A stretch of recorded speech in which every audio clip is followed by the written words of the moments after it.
Fala galerinha do YouTube, hoje eu e o Guilherme vamos fazer um trabalho aqui pro professor Zucoloto, que consiste em uma videoaula explicando sobre algo que não é muito comum de se achar no YouTube, ainda mais em português, que é explicar um pouquinho sobre o ARM e o Atolic, que são... O Atolic é o programa que a gente usa para programar o ARM, que é um microcontrolador, né? E a gente vai falar mais o básico, assim, o início, para pessoas que estão começando agora e se perdem um pouquinho nisso. Eu mesmo perdi bastante no início. Pá, era triste. Enfim, o nosso objetivo principalmente é explicar esse básico, assim, e depois a gente quer dar um exemplozinho prático de como funciona, assim, bem legal. Então, vamos lá. Bom, o Atoli que a gente vai mostrar a interface aqui, ele é uma ferramenta que a gente usa para programar o ARM. Ela tem diversas funções, a gente programa em C nela, dá para programar em C++ também, mas a gente vai programar em C, enviar comandos para o ARM para, através desse programa que a gente colocar no microcontrolador, ele realizar alguma coisa nos seus pinos, que são chamados de periféricos. E a maioria desses pinos que a gente vai usar, eles são pinos de PIO, ou seja, General Purpose Input Output, que são entradas e saídas de uso geral. E a gente vai falar mais específicos dessas de PIOs. Uh, bom, para falar mais desses periféricos, da GPIO e tal, a gente vai falar sobre os registradores dela, dos GPIO, mas antes a gente vai dar uma introduzida na Atólica aqui, mostrar o programinha para vocês e mostrar como abrir um projeto rapidinho assim e depois comentar um pouco sobre operações lógicas que vão ser muito fundamentais para entender sobre como setar os registradores para o que a gente quer, deixar eles configurados certinhos. Bom, galera, aqui a gente vai primeiro abrir o Atolic, né? Vai abrir essa interface aqui. A gente vai primeiro em File, depois New, C Project, e daí vai abrir essa telinha aqui. Aqui a gente vai escrever o nome do projeto e selecionar a opção Embed C Project e vamos dar um Next. E agora aqui nessa tela, a gente vai escolher qual tipo do nosso microcontrolador. Aqui a gente pode ver que tem vários, mas o meu, pelo menos, é o STM32F446. Tem gente que tem F411 não é liberado, por exemplo. Mas aqui a gente vai em STM32F4, seleciona a opção Boards e acha aqui núcleo F446RE. Tá, clica nele, vai dar Next, Next, Next, Finish e vamos adiante. E daí vai abrir a tela de programação aqui, do Atolic em geral. E a gente pode ver que tem um monte de coisa poluída aqui, vários comentários e tal. Isso aqui tudo dá pra apagar pra gente poder enxergar melhor. Até tem uma variável int e i aqui. Mas isso aqui não, a gente pode apagar e trabalhar depois sem toda essa poluição. Só é importante daí vocês não apagar aqui o IO1, a menos que vocês vão reescrever ele de novo, mas dá no mesmo. Porque a gente vai fora desse while1, só, quando for só na função main, é onde a gente vai normalmente declarar as variáveis, mas dentro do while1 é onde vai acontecer tudo que é necessário de acontecer no ARM e ficar repetindo. Por exemplo, fizemos um código para piscar um LED. Então, a parte da declaração do que a gente precisa vai estar fora do while1 e a parte que diz que o LED vai piscar vai estar dentro do while1 para ele sempre ficar piscando, senão ele só ia piscar uma vez e parar para sempre. O que a gente vai mostrar agora é uma relação lógica que é muito utilizada principalmente para programar os periféricos do ARM, nesse caso, os pinos de PIO. Como já se sabe, vai se negar o valor B, fazer uma int com A, e esse valor vai ser atribuído para o A. Como tabela verdade, a gente vai ter que sempre que B for 1, a saída vai ser 0, e sempre que B for 0, a saída vai ser A. E isso a gente consegue ver na tabela que está na esquerda. Agora, se a gente quiser colocar um valor A, a gente vai fazer essa relação e passar o mesmo para A. Assim a gente vai conseguir zerar os bits específicos de A e o resto vai se manter como estava. Tá, mas quando é que isso vai servir? Isso vai servir quando a gente vai fazer as configurações dos registradores. Porque antes de colocar algum valor, a gente precisa ter certeza que ele vai estar zerado, limpo. Porque daí a gente vai ter só os valores que a gente quer. É possível ver esses valores de reset no Reference Manual, porém ainda assim é um bom hábito deixar limpo os valores que tu quer setar. Uma das perguntas que provavelmente deve estar se fazendo é por que a gente está negando B. Na verdade, não precisa negar B, dá pra fazer uma int.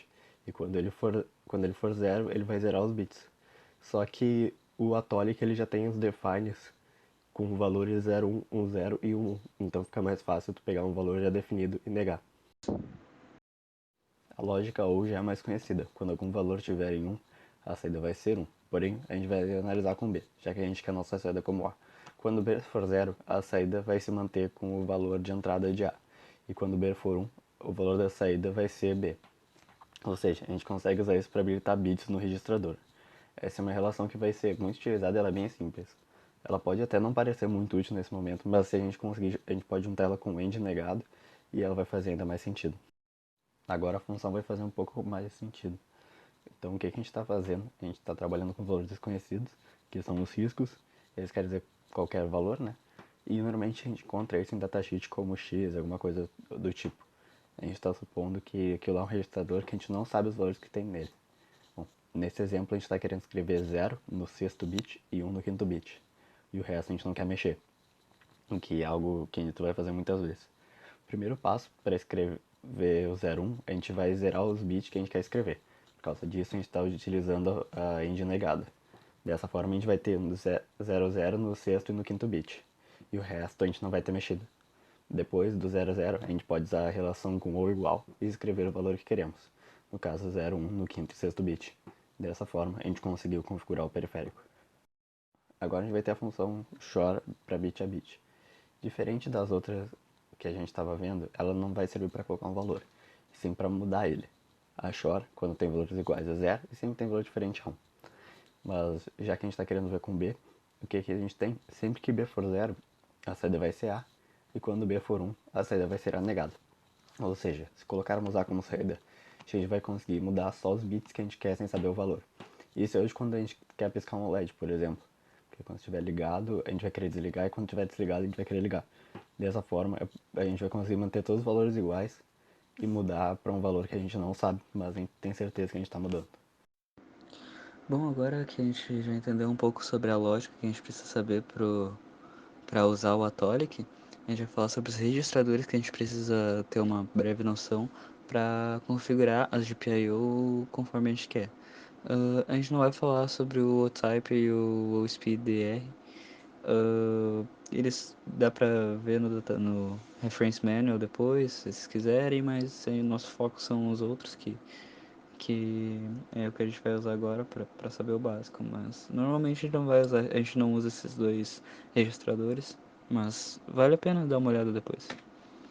Uh, então, vamos falar primeiro sobre o GPIO Modder, o GPIO Modder, o registrador Modder do GPIO. Ele serve basicamente para configurar entradas e saídas. Tu vai configurar o teu pino como ou entrada ou saída digital ou função alternativa, que é algo que a gente aprende lá para frente, lá no segundo trimestre, então não é importante agora, ou em modo analógico. A gente para fazer isso, a gente tem que setar os bits do registrador com as funções lógicas que a gente viu antes, a gente vai ver depois nos exemplos como é que a gente faz isso mais certinho. O registrador em si. A gente pode ver aqui que cada GPIO, tipo, vamos pegar por exemplo o GPIO-C.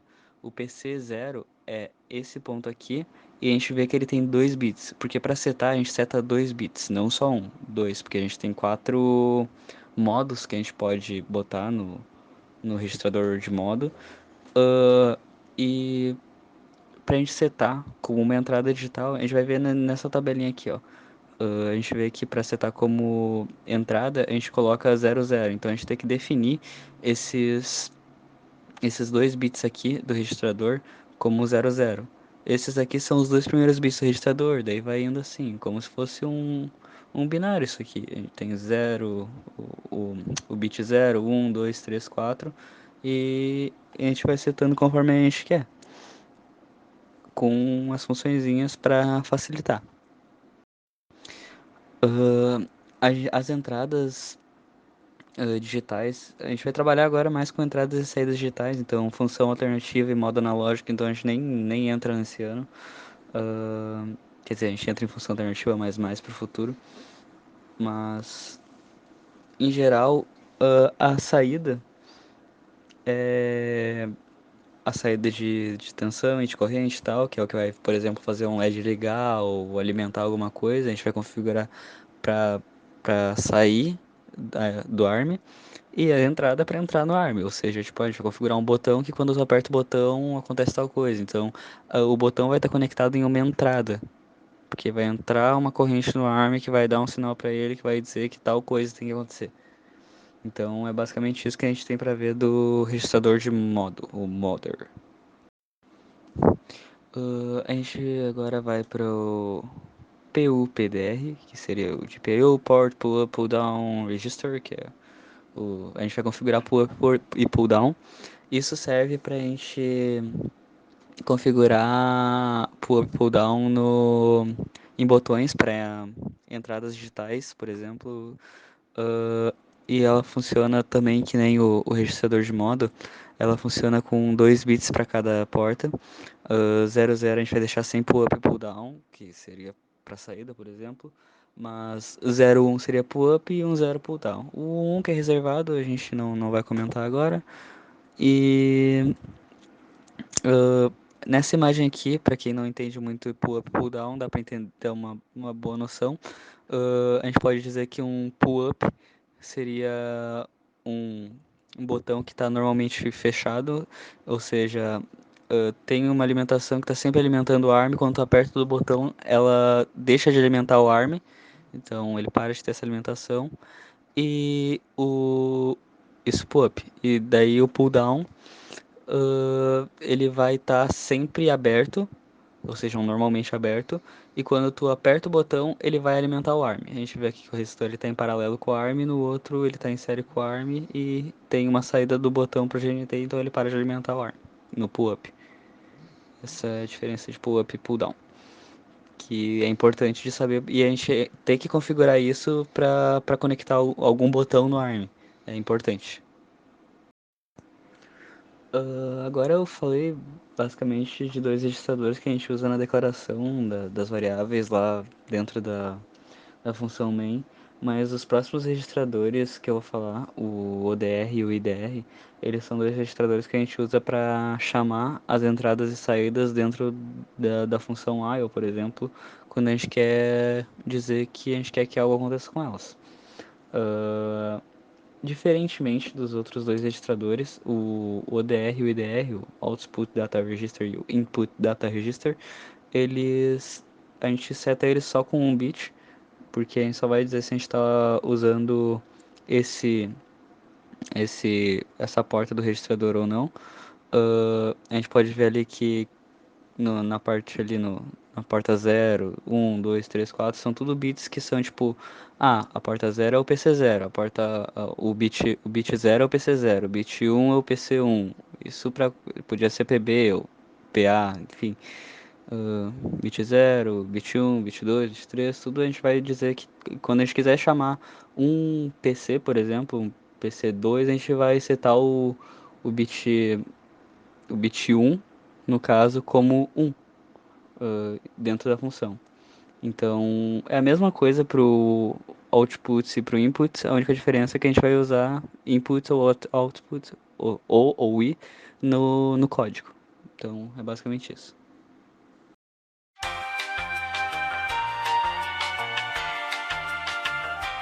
Quer configurar o PS5 como saída. Então, para isso, a gente vai ter que primeiro habilitar o clock do GPIOA. Para isso, a gente coloca a RCC, que é o periférico que vai conter as habilitações de clock. A gente vai chamar esse registrador, a setinha, registrador AHB1ENR, e ele vai ter os clocks do GPIO. A gente pode fazer a relação agora de ou igual, que ela é uma relação que a gente vai conseguir habilitar só os valores que a gente está definindo. E agora a gente vai usar vários valores definidos pelo Atolic, que são os defines. Que se a gente apertar Ctrl espaço, a gente vai ver várias funções, várias coisas que a gente consegue usar aqui. Mas agora que a gente está buscando é o valor. Então a gente vai, para chegar no define, a gente sempre começa escrevendo o nome do periférico, no caso o RCC. A gente vai botar underline o nome do registrador, HB1NR. E como pode ver, já vai ter várias funcionalidades aqui. E no caso que a gente vai pegar é GPIO-AN, que é GPIO-A mesmo. Assim, a gente vai habilitar o clock do GPIO-A. Se for ver, ele tem um valor, que ali no caso é 0x1. Esse valor a gente pode fazer outra definição com ele, assim, RCC HB1NR ou igual 0x1. Porque o que acontece? GPIO-AN é igual RCC HB1NR, GPIO-AN é igual a 0x1.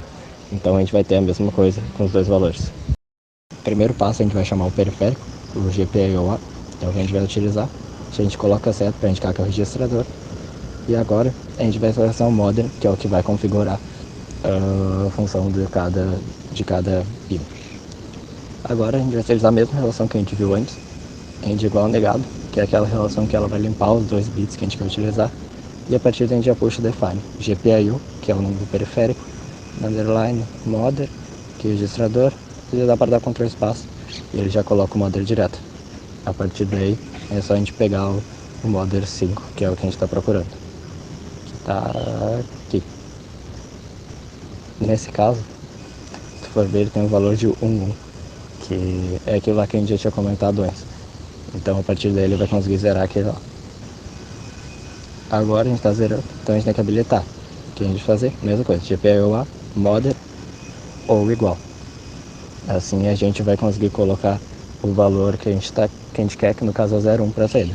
Mesma coisa, GPIO, underline modder 5, underline 0, que esse valor é equivalente a 0,1. Então vamos mudar para ver ele. Assim a gente vai conseguir habilitar ele como saída.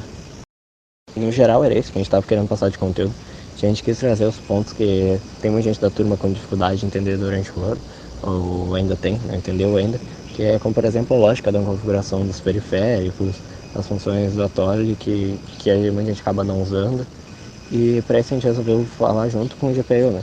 Que acaba sendo o primeiro conteúdo do ano, onde junta tudo. A gente vê o Atolic junto com esse periférico GPU. A gente também está deixando um código configurando uns pinos, colocando como saída, pull up, pull down, coisas do tipo. Então, se quiser, pode pegar lá. E, bom, se curtiu aí, pode deixar um like, favorito, se inscreve no canal e ativa o sininho. Aí, valeu!